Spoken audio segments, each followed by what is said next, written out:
But I'm pretty sure Papa say so will be a softball. Now we preach you all right. So already you be watching Bacho, you film, you do no. Now it kakasa go mic in Bacho. Now, so follow. With me, Adaka. Abba baby will preaching. So we're yes and Geneva and Nippon with that did you and I said they are conforming apro. With me the people are done sika. I say with my yet is a magician for no money be. I just say no more apro by a demon and go with my son on the question on. My father or your demonstration. Or your demonstration. My father, sir. I dear about call woman, sir. Demonstration, dear. Anka and Hajune. Adias, demonstration, dear. Hajune. And Hajune. The motive, a bidia. And I said, yes, I need papa disha. Say you obey nipa adwene. Nipa adwene. No what can you answer? Ebi adwene. Ebi adwene say oya sa de no nipa puaba. Yes. No de nyame asem ankasa. Ama omo. Na ebi mo nso. Ani e wo bi nso o wa. O de yesa na nipa ne ba no de agini sika. Ye nyame asem.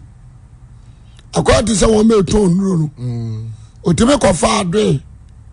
No de adwe na be gina mfimfin ho oso obebo ampe obeto dwom adua wo to dwom de nipa bia be pa no de aton na duro so on say the city kan e kejeti na ma bi o wa chichidie bi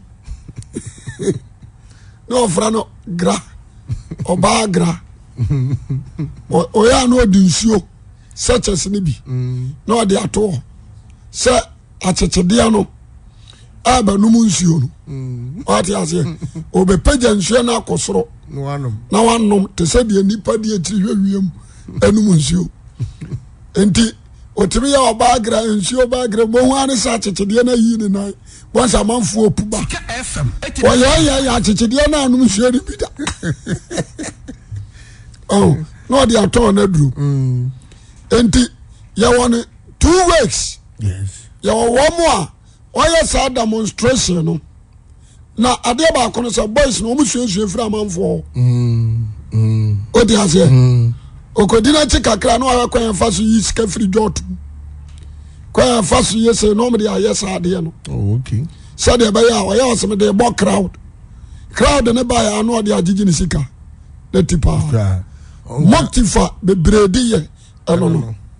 And the real one na wama or yes ade na nkasa minim bi omo ye ade kan nyame asem kire nipa wo na anye the motive says ka ati ase ya tia no ka hwemu di anka se de omusi ye no na nka nya bone but the nipa wama preach say na ma na ye bone ya tia no. Hello, what's up? Good morning. Good morning. But also for we and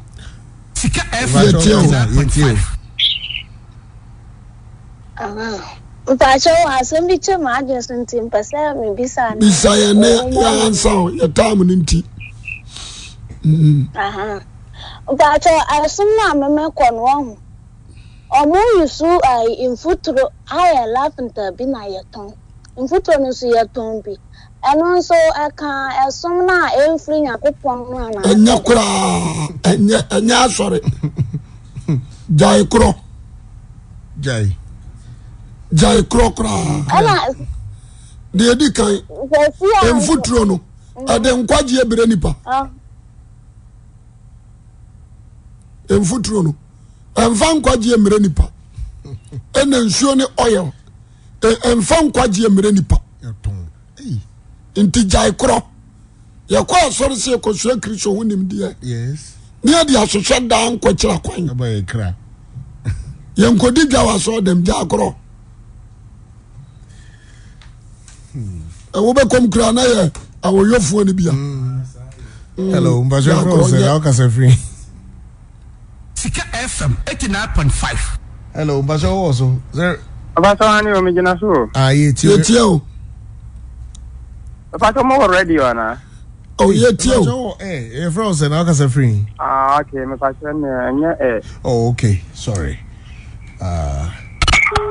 Hello, my friend said. Yes. Hello. My friend said now can free. If I show you need free never for 89.5. She can't. Online be a radio. if I say friend quite what me ka say free pa ko so. Etio, Kwame. So for me radio. Adia ba ko ne say phone ta wa so. Ukure ya wo kasa se ya yebete. Ukure ya so be a radio. Utie phone na say tie radio. Which is which? So for within the same bush I would say. And then my almost no. Ocho mother, Ocho Mutimi, the almost necessary, may I blank him as you so. Now, because me do much in a man while ya, so for a boniana. I need a dependent. All cats on what will be in Chimenchitro. FM 89.5. They will say, Conor Danny will show up the subject. Uniform. A Conor Danny will show up, obey the subject. Hello, my friend said now can free. Obi busa question we are. Yanya theory no you na free. My friend said now can free. But you are. Because that's free so Uniform. Ya now social radio no. Well no na obi abefre bi radio ye dey. My friend said now can free. Hello. Hello, good morning. Morning, Pastor Frost and Alcasa free. The from that I made me because I feel inside. Pastor, it's your question. The same we just offer say, some empire. No Mumbabu na me penny reading, if you are not you a view and on them reading. The minimum piable and on a yana. That's CP. Miss Ahmed, dear Tierney. Reading Bible non carry. So kind Bible and carry. Name what kind no addition. I don't hear. I don't hear the title. Yes. My kind Bible me diso. I don't know what happened. I dare ba ko etieni. So ka se me wo fufuo. Be me mpan kwan odidi enebedi. Wonam famo. In the Bible, no, and in your empire and echo. You'll be open your miasam, also empire. The Etiano. I was at Namiasam year almost 90%. No prayer yet 10%. And on a bebo. I mean, sure. Hello, Bashar Frost and Alcasa free. Hello. Bashar Frost and Alcasa free. One sound portion. Hello. Hello. Hello. Bashar Frost and Alcasa free. I said, so my question because of one point. I was in Bashar 80. Also, question there, you get 2 months and can be shot. FM. Hello. I was here also, Casa. I saw software, no question. I say, oh, master, on time, master, yeah.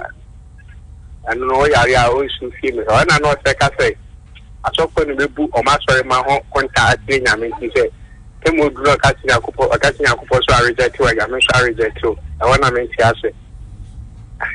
And I'll say, I'm sorry, Okasa, and also on Tiasi. Now, sorry, I won't go, sorry. Now, so you are ready, I'll suffer me. We, and your Bible, are some. There are 70. There's one need a home, and I saw one conquer. When you are watching so open, Quaji. It is a software, my on your mistake. A your duty. So, open Quaji, a chance software over. That's it. A your duty. So, she shan't Quaji a chilla coin. A chance software over. Software bill fee. She can't. Now, Quaji and your what dear. Sofu ba ofie na oba behwewa na mfa nkwaje mmerɛ what you say enti wo so ye nipa wo penyam som asene sɛ wo da fie no obi bɛhwɛ wo sɛ no nso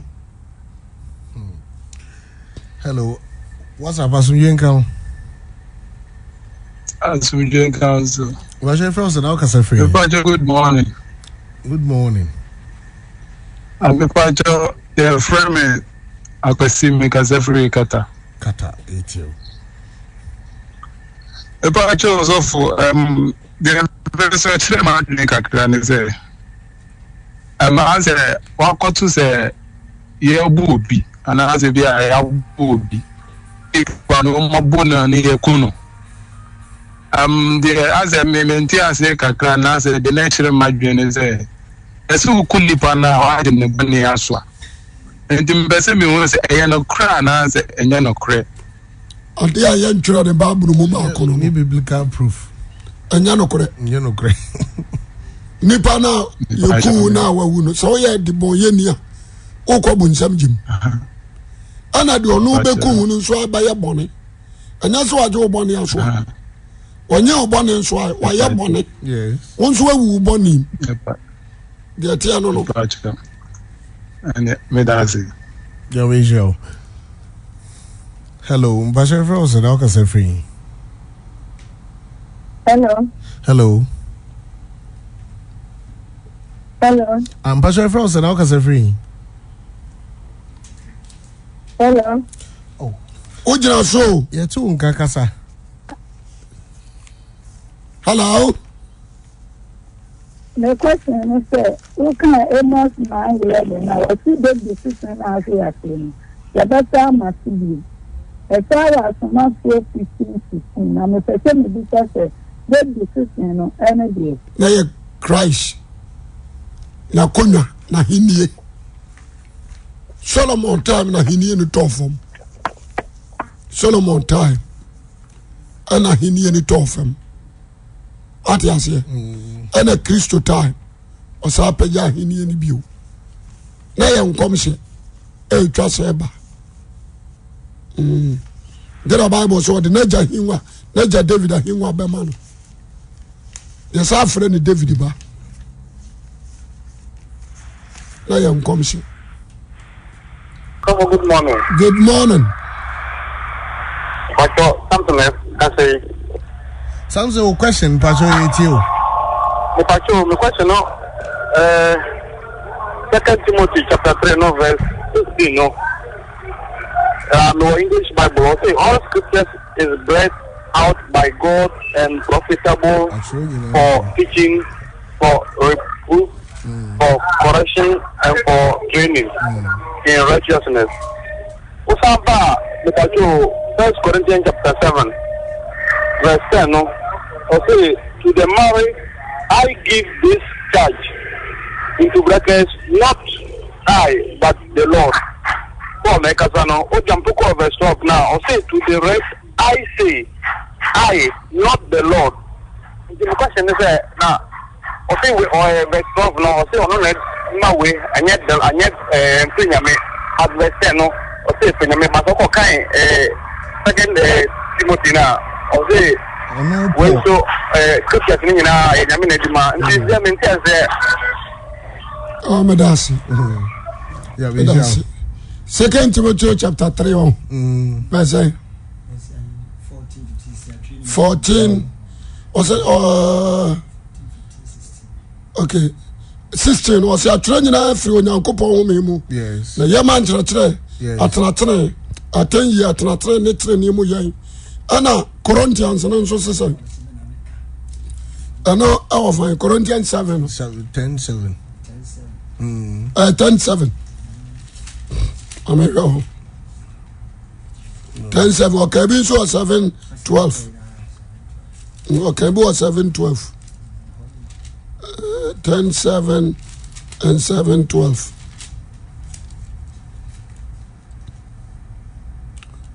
Okay, 7:12. Also, wana akano de. Na wana akano. Mena meka. Mechira won. Na nya erade se. Onua bi okay. The entire or cancer on say wo asamo wa wudu nipa su ka kire nipa any wa asama a direction from the Spirit of God. That's it. So running a sika. Yes. Ebi me kura me ka bi. Yes. Bitimi ka se we dey ya madwenkyere. Wa wadwenkyere. So on say this here. Bitimi ka se ya madwenkyere. Na bi awurade nso ba ma ye no kwafo.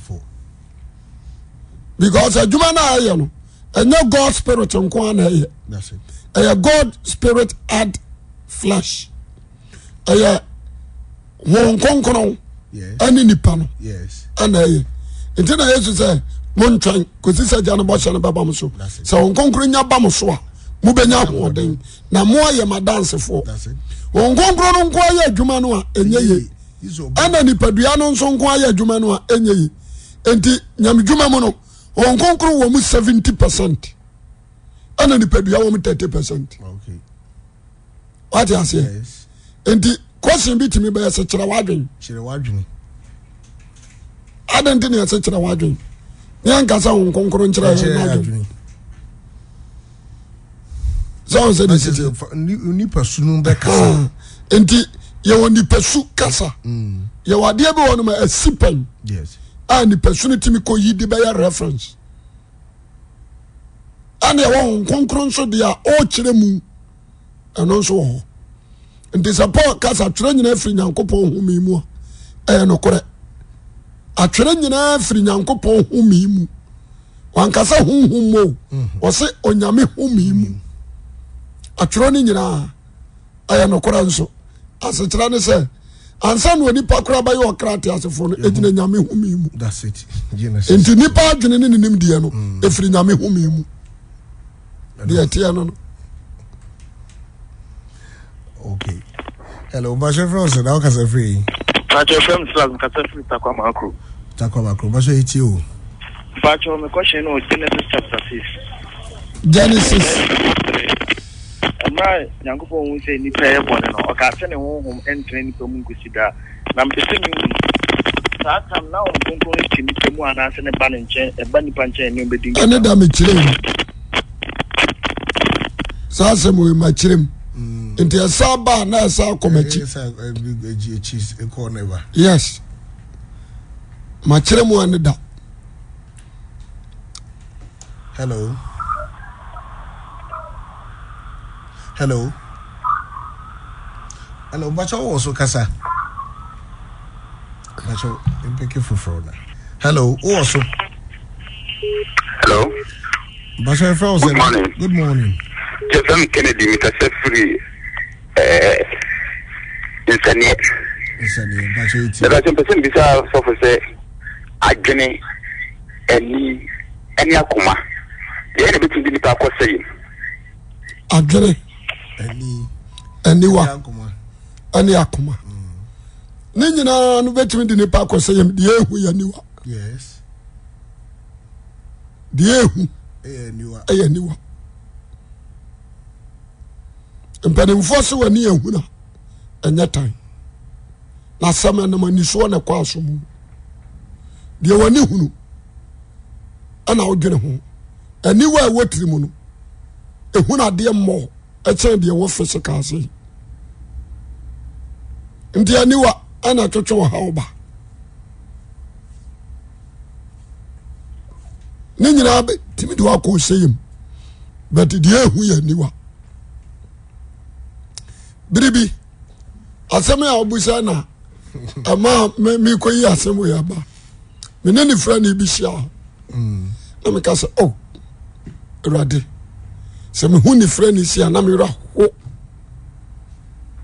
ni friend ni chiwodi was sofo ene ogidie wo fom ni friend you know was sofo ogidie wo fom ene won ti nyame ase me say nyame aboa me enu afra mani bibia attract me oni attraction bia wose bibia ni ho attract me de demitrima ni nyame asa so oba ekọ sabi ne ho wo so mi nhunu Sadia be a fair tremor, me hunu. Inti nyame aboa me, wona wo ye mobo. If you say we easy to fall. Ni friend here. Yes. I found them to say gumbo. What can you am sampa? Hello. But your friends are now free. Hello. Hello. Your friends are now free. But I'm ready to hello. Meet you. So from the question, 2 Corinthians chapter 3, verse 15 to 16. 3:16. 2 Corinthians chapter 3, verse 15 to 16. 15 to 16. Mpachwa. Ana, mpachwa, my second question is, you can't say, Obi a Pharisee, ni mpachwa, ni why? Pharisee ni obi a Israel mu no osua mara. Oya mara nimfo.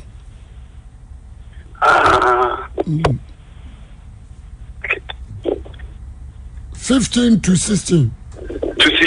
So obi adwuma sia obahwera de ono ara de obaje no nkwa nanso etese de enam gemu 60 munim se moye onyankopon sore dan no onyankopon ho timumu 2 Corinthians. Oh, o se na edibesi nempo so kenkai mo se mo man nkata ni mu de so kata wana koma so na so dane ba awade nchen a obeyin kata ni mu no 15-16. Oh, okay.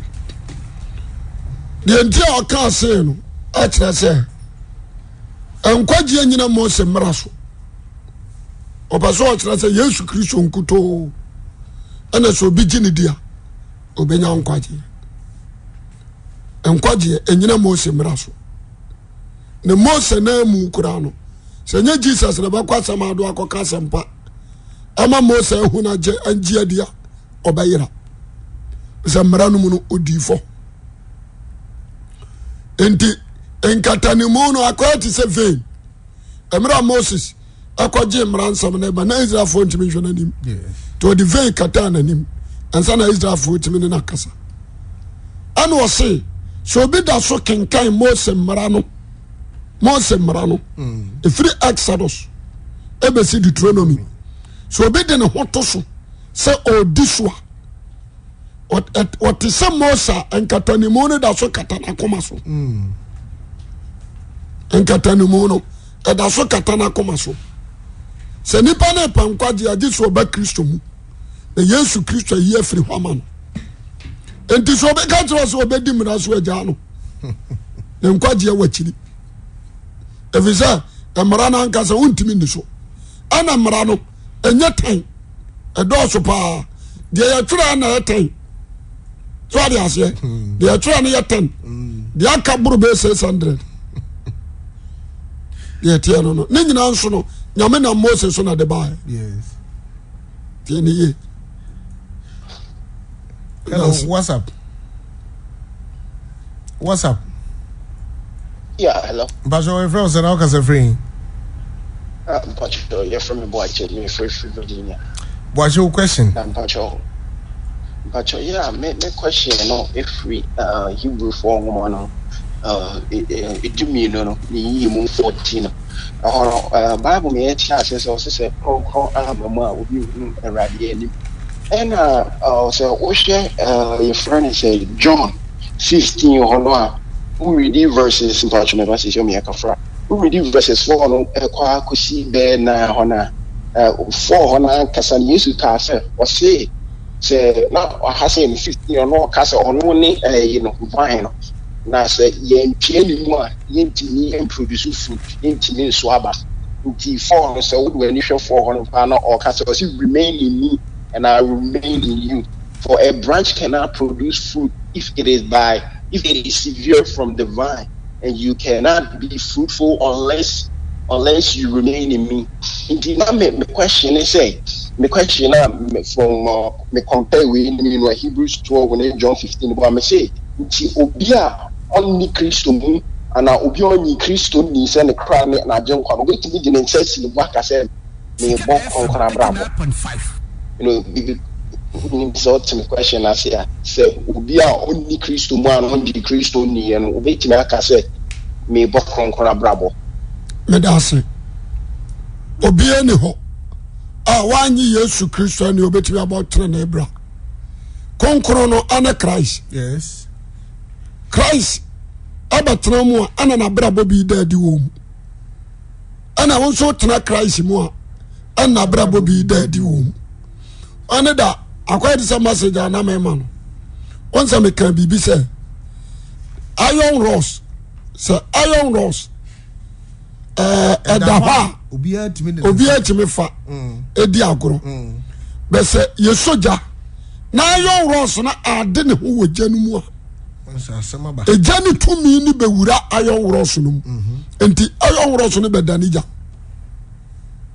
what you say said you na udidi agoro no untimi mfa ni agoro pan sum sa bi enti se nipa bi a ade ne ho wo Yesu Kristo mu a ebeda na Yesu Kristo mu tenene atimi atua ka mu ebi nsida Sika FM 89.5 ebi nsida enti wan tena Kristo Yesu ntire mu a obo antimi mo konkoro brada ochomo tai obekọ bu nsamjem